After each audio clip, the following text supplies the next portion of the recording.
Hello guys, आज हम अपना HCCET के लिए और HTET के लिए हिंदी का प्रैक्टिस सेट कर रहे हैं। यहाँ पे हमारा जो फर्स्ट क्वेश्चन है वहाँ पे दे रखे निम्नलिखित में से अशुद्ध शब्द छाटिए कि जो शब्द है जो गलत लिख रखा है वो छाटना है। फर्स्ट ऑप्शन है गुंजन है, संगत है, सन्यासी है या फिर संचय है। ठीक है, तो यहाँ पे जो भी हमारा गलत होगा वो हमारा ऑप्शन नंबर थर्ड हो जाएगा, सन्यासी हो जाएगा। यहाँ पे सन्यासी में जैसे हमारा आधा नय भी लगा रखे और ऊपर बिंदी भी लगा रखे, तो इन दोनों में से क्या है, एक चीज आएगी कोई भी, तो ये हमारा गलत हो जाएगा। उसके बाद नेक्स्ट क्वेश्चन है, क्वेश्चन नंबर 32 है, प्रत्यय के योग से बना शब्द नहीं है बताना है। जो जिस शब्द में हमारा प्रत्यय नहीं लगा है वो बताना है। फर्स्ट ऑप्शन आपको बुढ़ापा दे रखे है, सेकंड है पीछे, अगला और भूखा। ठीक है, तो यहाँ पे जो भी हमारा आंसर होगा वो कौन सा हो जाएगा, ऑप्शन नंबर बी हो जाएगा, पीछे। जो बुढ़ापा है इसके अंदर बूढ़ा प्लस में पा प्रत्यय लगा हुआ है। अगला है इसमें में क्या प्रत्यय लगा हुआ है, ला प्रत्यय लगा हुआ है। अगला है पिछला, इनमें क्या प्रत्यय होता है, ला प्रत्यय होता है। यहाँ पे भूख प्लस में आ, भूखा है। ठीक है, आ प्रत्यय लगा हुआ है, लेकिन जो पीछे है इसमें कोई प्रत्यय नहीं लगा हुआ। उसके बाद नेक्स्ट क्वेश्चन है 33 है, चतुर्दश शब्द में समास का प्रकार बताना है कि कौन सा समास होता है चतुर्दश। तो यहाँ पे हमारा चतुर यानी आगे संख्यावाची वर्ड दे रखे हैं, तो जिसमें संख्यावाची वर्ड होता है वो कौन सा होता है, हमारा द्विगु समास होता है। ठीक है, जिसमें आपका कल करवाया था योजक चिन्ह होता है, जैसे तन मन धन ये था, तो उसमें क्या है बीच में जैसे योजक चिन्ह होता है तो वहां पे कौन सा प्रत्यय होता है, आपका द्वंद्व समास होता है। जैसे ये होता है माता पिता, सुख दुख। ठीक है, जो इसमें साथ में अपोजिट वर्ड भी होते हैं तो वो कौन सा होता है, वो द्वंद्व समास होता है। जो तत्पुरुष समास होता है उसमें क्या होता है, उसमें हमारी विभक्ति का लोप होता है। जैसे राजपुत्र लिख रखा है, तो राजपुत्र का अगर हम विग्रह करेंगे तो क्या आएगा, राजा का पुत्र। तो वहां पे जो का जो विभक्ति होती है उसका क्या होता है, विलोप होता है। ठीक है, और अब जो भाव समास में इसमें क्या होता है, जो आगे जो अक्षर होता है वो कोई ना कोई अवयव होता है। जैसे यहाँ पे मोस्टली जो अक्षर आते हैं जो भाव समास में यथा आता है, जैसे भर आता है या फिर बे आता है। ठीक है, ये था का जैसे ये था संभव होता है, भरपेट होता है। ठीक है, तो वे कौन से हो जाएंगे, यहाँ पे जो फर्स्ट अक्षर होता है जो फर्स्ट होता है वो हमारा अवयव होता है, तो वहां पे हमारा अवयवी भाव समास होता है। उसके बाद हमारा नेक्स्ट है 34 है, सबके साथ एक सा व्यवहार करना के लिए उचित मुहावरा बताना। इसका अर्थ क्या होगा, सबके साथ एक सा व्यवहार करना। अंधेर नगरी चौपट राजा, एक लाठी से सबको हाँकना, आटे के साथ घुन भी पीसना, या सावन हरे ना बादो। ठीक है, बादो सूखा। तो यहाँ पे हमारा क्या हो जाएगा, सबके साथ एक सा व्यवहार करना का, एक लाठी से सबको हाँकना। ठीक है, उसके बाद हमारा नेक्स्ट क्वेश्चन है 35 है, अपनी प्रशंसा करने वाला वाक्यांश के लिए सार्थक शब्द क्या होगा, आत्मवादी होगा, आत्मश्लाघी होगा, आत्मदृष्टा होगा या आत्मभू होगा। तो जो प्रशंसा अपने आप करने वाला कौन होता है, आत्मश्लाघी होता है। ठीक है, उसके बाद नेक्स्ट है 36 है, वृष्टि न होने पर सूखा पड़ने की डैश है। प्रयुक्त वाक्य में खाली स्थान का कौन सा भेद आएगा, अपेक्षा आएगा, आशा आएगा, आशंका आएगा या फिर संभावना आएगा। तो यहाँ पे क्या दे रखा है, वृष्टि न होने पर सूखा पड़ने, अगर वृष्टि नहीं होगी तो क्या हो सकता है, भी सूखा पड़ सकता है। ठीक है, तो सूखा पड़ने की क्या है, आशंका है, तो यहाँ पे हमारा कौन सा हो जाएगा, ऑप्शन नंबर थर्ड हो जाएगा, आशंका हो जाएगा। उसके बाद नेक्स्ट है 37 है, बच्चे छत पर खेल रहे हैं। तो इस वाक्य में रेखांकित शब्द में प्रयुक्त कारक बताइए। तो यहाँ पे जो भी रेखांकित शब्द है वो क्या है, पर है। तो पर है ये कौन से कारक का चिन्ह होता है, करण का है, संप्रदान का है, अपादान का है या फिर अधिकरण है। तो यहाँ पे जो भी हमारा आंसर होगा वो अधिकरण हो जाएगा। जो अधिकरण के जो कारक चिन्ह होते हैं वे क्या होता है, में होता है और पर होता है। ठीक है, जैसे कर्ता ने, कर्ता का चिन्ह क्या हो जाएगा, ने हो जाएगा। कर्ता ने करण को, तो करण का क्या हो जाएगा, को हो जाएगा। ठीक है, तो इसी टाइप में जो पर चिन्ह होता है वो क्या होता है, वो अधिकरण का होता है। उसके बाद नेक्स्ट है 38 है, निम्नलिखित में से शुद्ध शब्द छाटना है कि भी कौन सा है जो शुद्ध है। तो यहाँ पे जो भी हमारा शब्द दे रखे वो दे रखे आपको आयुष्मान। ठीक है, तो आयुष्मान में बताना आपको कौन सा ठीक है। तो यहाँ पे जो भी हमारे 4 ऑप्शन में दे रखे हैं उनमें से जो ठीक है वो कौन सा हो जाएगा, ऑप्शन नंबर 3 हो जाएगा, आयुष्मान का ये होता है।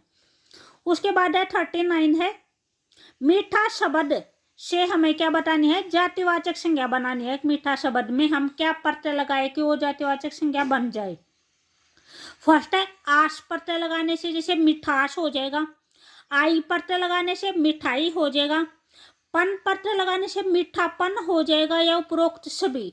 तो यहाँ पे हमें क्या बताना है, अपना जातिवाचक संज्ञा बतानी है। तो जातिवाचक संज्ञा क्या होते हैं, जो किसी पूरे एक ग्रुप को डिफाइन करती है, वो होती है जातिवाचक संज्ञा। तो यहाँ पे जो भी हमारा आंसर होगा वो ऑप्शन नंबर 2 हो जाएगा, मिठाई। तो मिठाई है वे हमारी सभी मिठाइयों को डिफाइन करेगी, ठीक है। तो वो क्या हो जाएगी, एक जातिवाचक संज्ञा हो जाएगी। अगर आप मीठा आस लगाओगे, मिठास लगाओगे या फिर मीठापन लगाओगे तो वो हमारी भाववाचक संज्ञा के अंदर आएंगी। तो मिठास होते हैं वो एक फीलिंग होती है, तो जो फीलिंग होते हुए हमारी भाववाचक संज्ञा में आती है, ठीक है। उसके बाद हमारा नेक्स्ट क्वेश्चन है, क्वेश्चन नंबर 40 है। भी अगर आपको वीडियो अच्छी लगे तो प्लीज लाइक शेयर और सब्सक्राइब जरूर करें। वह तो विभीषण निकला, रेखांकित शब्द में संज्ञा का प्रकार बताना है कि जो यहाँ पे विभीषण वर्ड दे रखा है यह किस संज्ञा के बारे में बता रहा है। व्यक्तिवाचक संज्ञा, जातिवाचक संज्ञा, भाववाचक संज्ञा या फिर समूहवाचक संज्ञा। तो यहाँ पे जो भी हमारा आंसर होगा वो कौन सा हो जाएगा, जातिवाचक संज्ञा आ जाएगा। वह तो विभीषण निकला।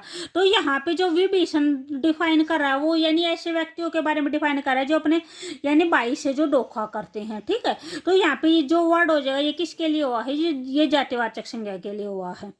उसके बाद 41 है, जिन शब्दों का स्रोत पता नहीं होता वे शब्द क्या कहलाते हैं, तत्सम, तद्भव, देशज या फिर विदेशज।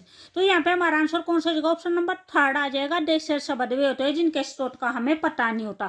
तत्सम शब्द वे होते हैं जो शब्द हमें जो संस्कृत के शब्द होते हैं, ठीक है, वे तत्सम होते हैं। तद्भव जो संस्कृत के शब्द थोड़ा बहुत जिसमें चेंज आके परिवर्तन आके जो हिंदी में आ जाते हैं वे क्या होते हैं, वे तद्भव होते हैं। विदेशी शब्द जो दूसरी भाषाओं से लिए जाते हैं वे हमारे विदेशी शब्द होते हैं। उसके बाद 42 है, अपेक्षा का विलोम शब्द बताना है। अपेक्षा के आगे हम क्या लगाए जिससे वो विलोम शब्द बनेगा। अब उपसर्ग लगाने से, उपसर्ग के योग से, परा उपसर्ग के योग से या वि उपसर्ग के योग से। तो जो अपेक्षा होता है उसका जो अपोजिट वर्ड होता है वो होता है उपेक्षा, ठीक है। जिसके आगे हम क्या प्रत्यय लगाएंगे, उप प्रत्यय लगाएंगे। तो ये उप प्लस में एक्सा क्या हो जाएगा, उपेक्षा हो जाएगा। तो यहाँ पे हमारा आंसर कौन सा हो जाएगा, ऑप्शन नंबर 2 हो जाएगा। उसके बाद नेक्स्ट दे रखा है 43 दे रखा है, किस विकल्प में शब्दों का वही क्रम है जिस क्रम में शब्दकोश में मिलते हैं। यानी हमें जो भी हिंदी की डिक्शनरी होती है उसके अकॉर्डिंग हमने जो भी शब्द है वे अरेंज बताना है कि किस में है वो जो हमारा क्रम है वो ठीक है। तो यहाँ पे जो भी आपके अक्षर दे रखे ये दे रखे, फर्स्ट ऑप्शन आपका ये दे रखा है, नलिनी है, नवग्रह है, नशा है और नश्वर है।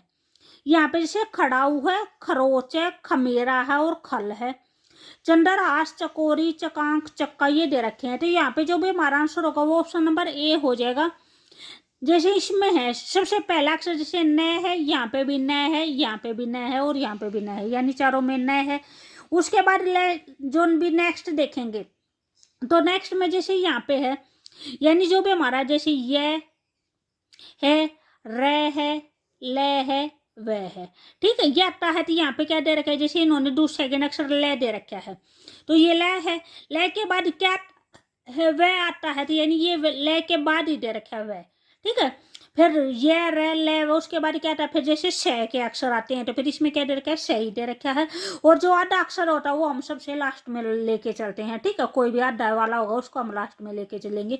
तो यहाँ पे हमारा आंसर कौन सा हो जाएगा, ऑप्शन नंबर 1 हो जाएगा। उसके बाद जो ये दे रखे हैं ये हमारा एक पैराग्राफ दे रखा है। ये पैराग्राफ के क्वेश्चन दे रखे हैं 44 से 53 तक। तो ये हम पैराग्राफ के क्वेश्चन नहीं कर रहे, हम जो अपनी जस्ट ग्रामर के जस्ट वे कर रहे हैं, ठीक है। तो उसके बाद हम अपना 54 से स्टार्ट करेंगे। ये दे रखा है 54 दे रखा है। 54 में क्या बताना है, उसमदावनी निम्नलिखित में से उसमदावनी है, यानी उसमदावनी कौन सी है, तय है, रे है, है या फिर श है। तो यहाँ पे हमारा आंसर कौन सा है, ऑप्शन नंबर 4 आ जाएगा।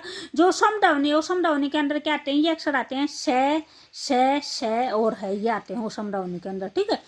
जो ये रे ले ये हमारे अंत सठ व्यंजन होते हैं, ठीक है। तो यहाँ पे समडावनी पूछ रखी तो समडावनी के कौन से हो जाएंगे, ये हो जाएंगे।